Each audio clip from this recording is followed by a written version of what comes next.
Hello and welcome to a new tutorial. Today I'm going to show you how I created this the Last Samurai design, and I'm going to teach you all the things that I used here. And I want to apologize for being away for almost 3 weeks, but as I said, this is my hobby, and when I have some time I create a new tutorial and explain you how I create my designs. And today, because here where I record this one in my house is really hot, there are like 40 degrees outside, I had to record this with my windows open. So if you hear some birds or some kids crying or stuff like that, I'm apologizing from now. And I hope even with that background noise you'll enjoy the tutorial. So let's begin. I started this design using this photo with those mountains, and then I have added a little mask, and I have masked the top part of the mountain. And on top I have added this PNG file with this temple, and of course I have added a mask and masked the areas that I didn't want to keep. And because I didn't want to keep that white wall, that white area over there in the bottom area of the temple, I have copied some parts of the temple from this part from the left, and I have placed them on top of that white area. And then I have added this selective color, and on the bottom part I have used those settings to have almost the same colors as the mountain. And then on top of this one I have added another selective color where I have modified the blacks, because the original blacks of the temple were too dark. And I have selected all the layers by holding shift and select all of them, and then I have right clicked and I have converted everything into one smart object. And after that, because I work with smart objects, I have dragged this new smart object into my file, and I have placed this one where I want it. So this is the smart object that I started with. I have placed it a bit to the right, and because it was too visible I have set the opacity to 20%, and underneath it I have added this photo of this nebula, and I have added a mask and kept only the top part of this lovely galaxy. And then underneath this one I have added this solid color adjustment. You can find it here on the adjustment layers. Choose solid color, and then with the brush tool, the soft brush tool, I have masked the areas that I didn't want to keep. In my case I didn't want to keep the bottom part, and the top part I wanted to have this color only on the mountains part. Alright, so this is this color field that we have here, and this is what we have so far. And then on the mountain part I have added a hue and saturation down below, and I have decreased the saturation to 0 and decreased the lightness a bit. And then I have added a brightness and contrast, and increase a lot the contrast and a bit the brightness. And beneath the mountain part I have added this glow. This is a layer set to color dodge, and let me show you how I did this behind the mountain. So you can create a new layer and set it to color dodge, and then because we have already selected the mountain, this one, now we are going to hold Ctrl and click on the thumbnail of the mountain, and it will add a selection. And then I'm going to this layer that I just created and press on the mask. And now we need to invert the mask by pressing Ctrl and I. And now everything that we do, for example, if I paint, let's choose a color by holding Alt, let's say this color from the sky. So now I'm holding Alt and click on the sky and decrease the flow to around 10%. Now if I paint here, it will paint behind the mountain because we have this mask. Otherwise, without the mask, you see it draws on top of the mountain also. So next thing that I added is this photo with those mountains and the foggy atmosphere, and I have added a mask and masked the top part of this foggy landscape, and I kept only the bottom part. And then now it doesn't make sense, but you'll see because in the front we'll have a mountain soon. I have copied this part and place it so it's the same layer, and I have placed it underneath. To have everything color match better, I have added another layer another solid color layer, and I have filled it with this color and added a little mask, because normally the layer looks like that, and I have added a mask and I have painted with a black color, and this is the result. Alright, and then let's move on and add the front mountain. So this is the mountain that I have here down below, and it was taken from this picture. So this is the original photo, and I have selected only the mountain and added a mask. And alright, so this is the selected mountain, and I have dragged it here, and this is what we have. And then I saw that here on the tree part it didn't select that well, so I have added a mask and masked that area. So this is what we have so far, and because I wanted to have more of this mountain, I have copied the same layer. So this is the same layer, and I have transformed it by pressing Ctrl T and then right click on the image, and I have flipped it horizontally, and is the same part. This part here on the top is the same part here down below, but it's flipped horizontally. And on the top part I wanted to have two more parts of the mountain, and I have copied this part and I have placed it here and another one here. Alright, so now we need to match our front mountain colors and lightning with the other colors. So first thing that I did, I have added the brightness and contrast, and I have decreased a lot the brightness and increased the contrast. So this is the first thing that I did. You can do this by going here on the adjustments, select by brightness and contrast, decrease the brightness and increase the contrast. And because this area in my opinion was too dark, this area in the front, I have used the brush tool, and with the black color selected, I have painted here in the middle because I wanted to have this area a bit brighter. And then I added an exposure and make everything even darker. And then I have added a selective color, and I have made everything a bit bluish, because later on we'll add a sky that will be a bit blue, and it will make sense. Alright, so this is what we have so far, this selective color, and on top of everything I have added some small highlights, those white reflections that you can do by using a linear dodge set to black. Alright, so if you want to do those small highlights, so I hope you can see them, so those white tiny highlights, so go to layer, new layer, and here choose the mode linear dodge, fill it with black and hit OK.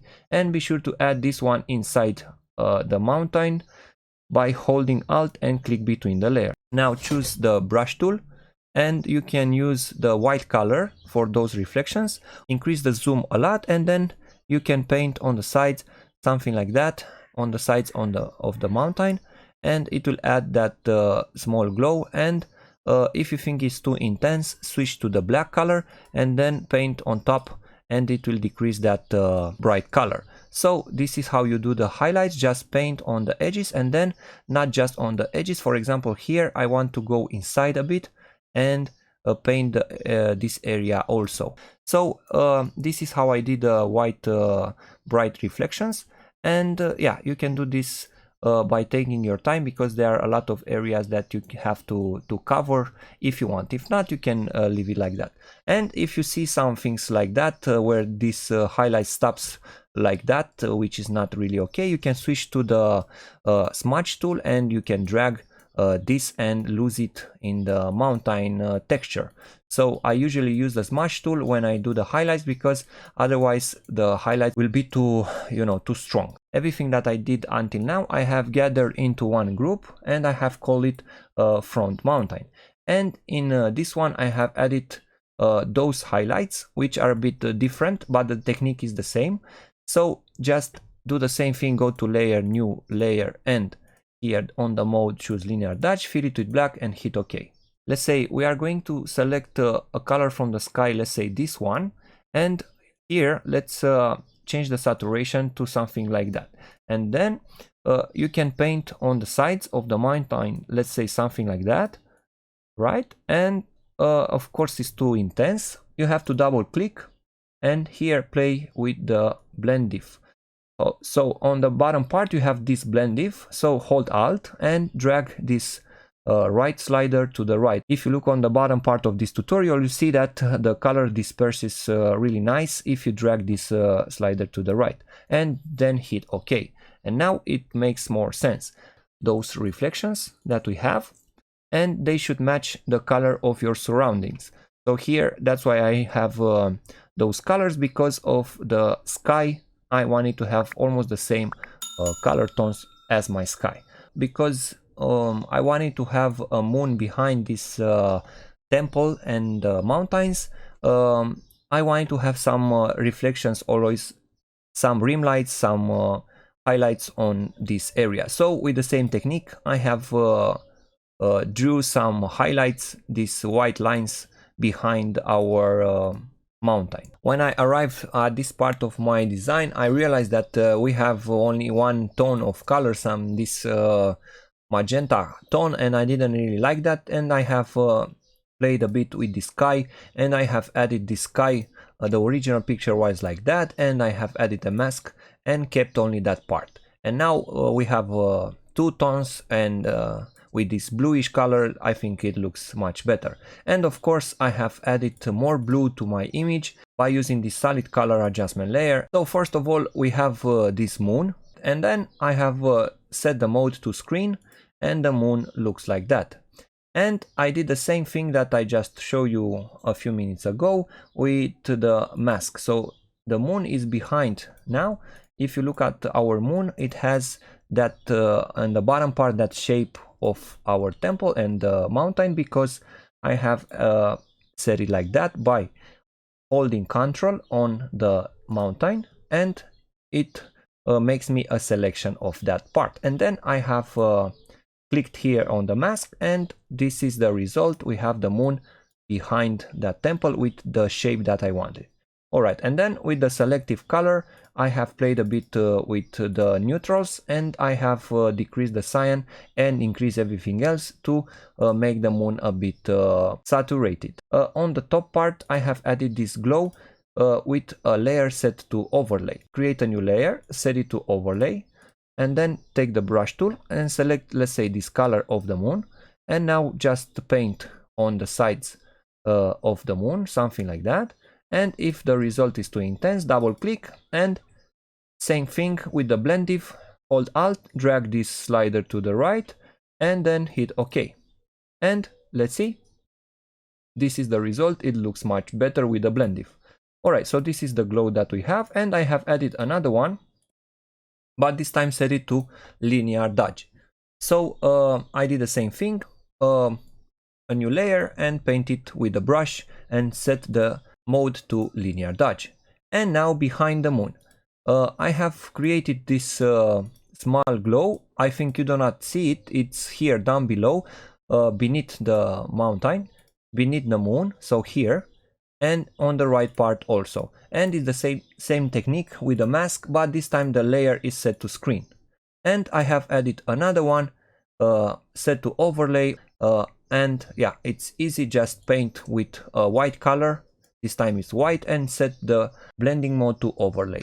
And we have arrived at the part where we have to add the samurai. I have this photo from DeviantArt. It's a stock photo from deviantart.com, and it's I will give you the link from DeviantArt website. So I have added a mask and select the samurai. As I said in my other tutorials, when I create a shadow, I set the blending mode to multiply. Is the best mode for shadows.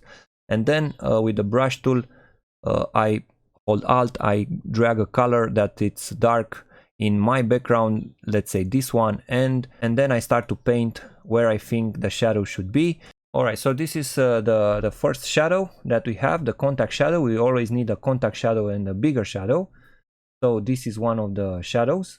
And on top of this left leg, I have drew some grass.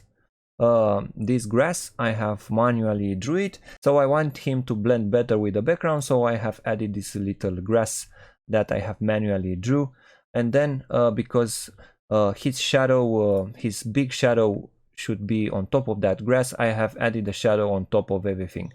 So if you want to create this shadow, just create a new layer and on this new layer, hold Ctrl and click on the thumbnail with the samurai, and then take the paint bucket tool by pressing the letter G and fill this with that color that we just used in the other shadow.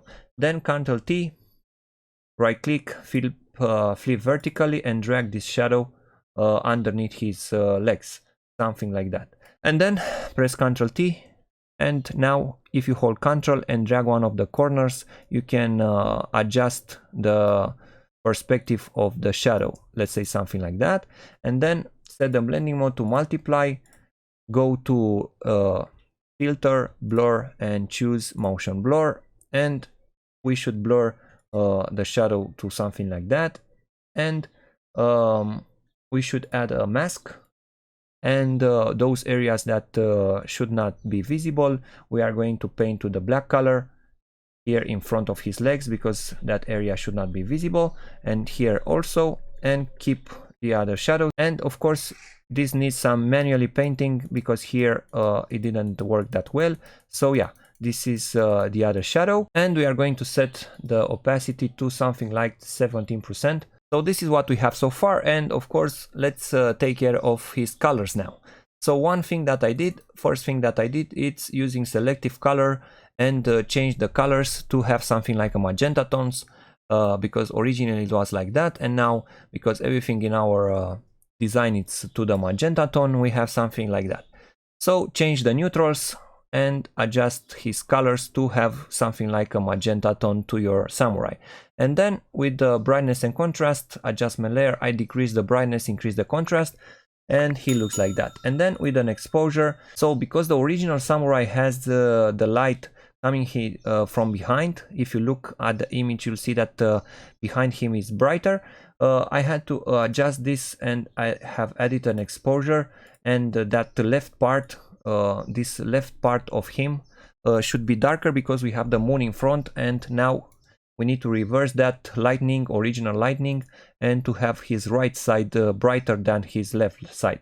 And then I have added another layer, this one with let's say dodge and burn, I call it like that, and by using this layer I have darkened more his left side. So you can do this by going to layer, new layer, and here choose soft light and fill it with 50% gray, and then hit OK. Be sure that the layer is clipped inside. Alright, so now on this new created layer, take the brush tool, and with the black color, if you paint with the black color, it will darken the already dark parts of him, and if you use the white color, it will make the parts that are bright in the original picture even brighter. So now if I use the white color, it will brighten that parts of our picture. Alright, so this is this layer, and then let's talk about the highlights. So the highlights, you just find out how I do them. It's a layer set to linear dodge, and then if you double click, you will use that blend diff. Alright, so those are the highlights. Of course they need to be in the right side, because we have the moon over there. And then the other one with the white, those little ones that I just show you how to do them. And I have another one with more highlights, because I realized that they were not that intense, so I created more. And here on the right side, I wanted to have a tree. In our case, I wanted to have a bonsai, and this is the picture that I had. This is the original picture. Let's duplicate, and let me teach you how to select this one. So we have this layer, and because I want to select only the tree part, not the background, I'm going to use this time color range. Go to select, and here choose color range. And on the image, if you press once, you'll tell Photoshop what color should select. In our case, is this gray. And here, if you look on the thumbnail on the right side, you'll see that it didn't select everything. So those parts here near the bottom part of the tree, they need to be added, so it's a bit different gray. So hold shift, and if you click, it will add those area also. Now if you look on the thumbnail, you'll see that it's much better. Alright, so let's see, hit OK. And now if you hold Alt and click on the image, be sure that you are holding Alt, it will select something like that. Now let's add another background color, let's see, let's add this black color. You'll see that it has some white parts on the exterior, but that's not a problem for us. Alright, so now go again on the layer with the tree and be sure that the mask is selected, not the thumbnail with the tree, so the mask. And now let's take care of that white parts. I'm using this one. Go to filter, other, and then select minimum. And here choose one, and if you hit OK, it will deselect a lot of that parts that were white, and this is the result. Of course, the bottom part should not be like that, so I have added a mask and masked that area. And of course I needed to change, first of all, I changed the brightness. With the brightness and contrast, I decreased the brightness to minimum and increased the contrast. And then with the selective color, I have changed a bit the colors on the neutrals, and the tree looks like that after our change. And then with the dodge and burn, I have made everything darker. And then with the highlights, be sure that the layer is set to linear dodge. I have painted with this reddish color, and my tree looks like that. And with the same linear dodge, but this time I have painted with white, I have drew some highlights on the parts where I thought that it needed those rim highlights. And you know how to do this, just use a black layer set to linear dodge and then paint with white on the sides of the tree or whatever element you have there. Behind this layer with the bonsai, I have added a color dodge to have this bright glow behind the tree. Create a new layer, set it to color dodge, take the brush tool and then select a color, let's say this one, and if you paint behind the tree, it will add this glow, and yeah, this is how it looks with that glow.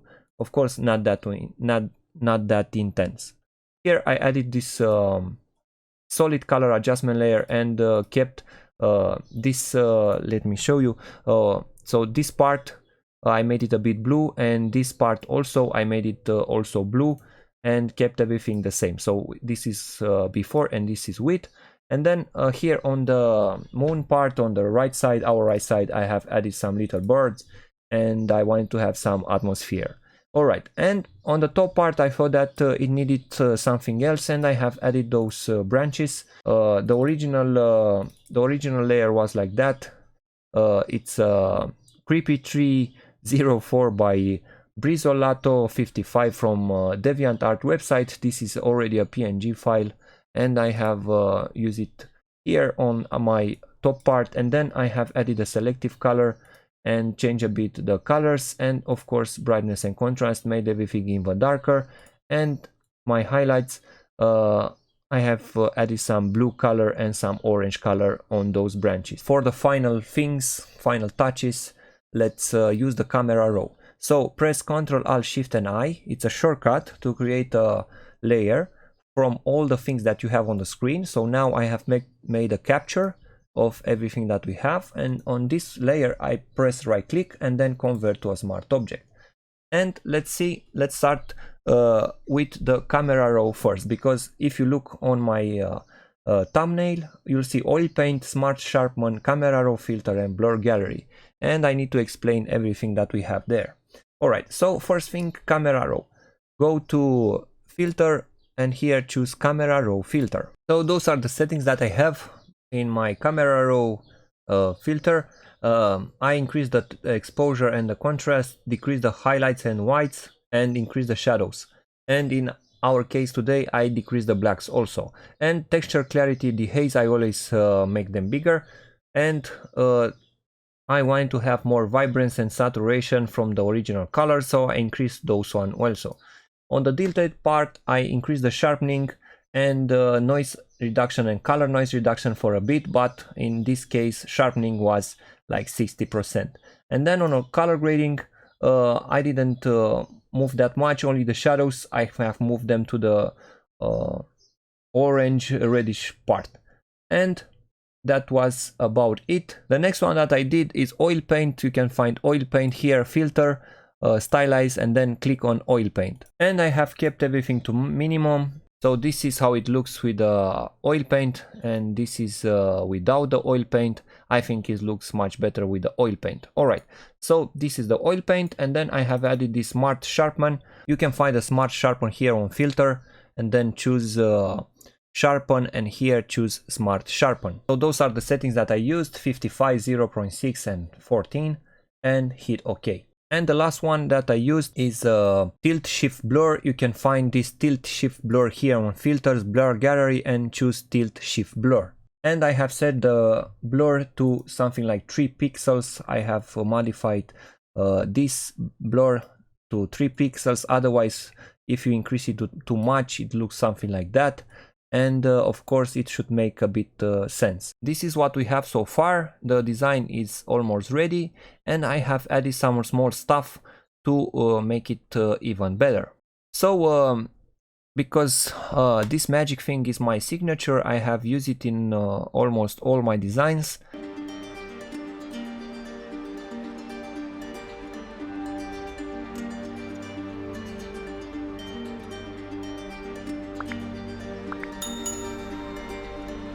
So if you want to quickly learn how to do this magic, but this is a really fast way, create a new group and set it to screen, and then create a new layer. Be sure that this layer is inside this group, and fill this layer with the black color, and it's now it's not visible, but it will be, because the screen mode is selected. Otherwise it will look like that. And then on top of this layer, create a new layer, empty one, and then the third one, it's a gradient map, and here on the gradient map is where the magic happens. And here it's important to go from black to white. So here the right color should be white and the left color should be black. And now in the middle, let's say 25% here, we choose the color of our magic. In our case, let's say this blue color.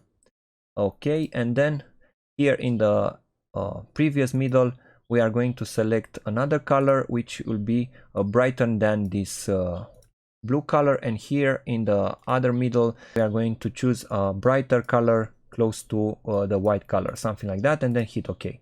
And now if you paint here on the empty layer with the white color, so be sure that the brush is set to the white color and the flow it's around 10% in my case. Now if I paint, you'll see that it will do that magic where I paint.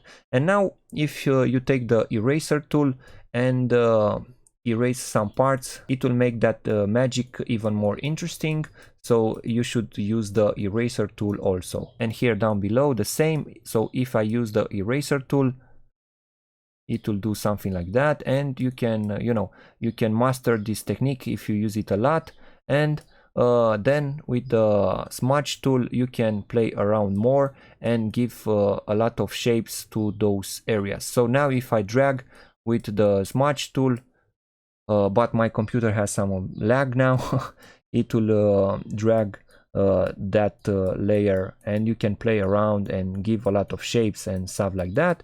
And yeah, this is how I create my magic. And if you want to colors, in our case, if you have something like that, on top of this gradient, you can add a hue and saturation, and here press colorize and choose the saturation to around 100%. And if you change the color to something like an orange, it will do something like that. And then if you press Ctrl and I, it inverts the mask. And now if you paint with the white color on this mask of the hue and saturation, it will keep only that color that you want. So yeah, this is how I created this magic. But you have to watch my other tutorials to learn how to create this type of lightning or magic. I call it magic because I think it's a magic thing. Alright, so yeah, this is how I created that magic. And then I have added some sparks. So those are the sparks that I added. And then I have added brightness and contrast, and I have decreased the brightness and increased the contrast. And the bottom part I kept it a bit dark, and the rest the same. And then I have added a vibrance adjustment layer, and on the top part I made everything a bit vibrant because I want to have more intense and more powerful colors. And then I have added my signature here down below, and of course another one that is visible if you zoom in. So here on this temple is my other signature, and on top of everything I have added this text, which I really love. It's The Last Samurai, and on top of everything I have written The Last Samurai, a story by Mr. 23. So that concludes our tutorial for today. I hope that you learned new and interesting things. If you did, please write me a comment down below and tell me if you liked this tutorial. And also, if you haven't subscribed until now to my channel, please consider to subscribe to be in touch with my latest tutorials. So thank you so much and see you next time.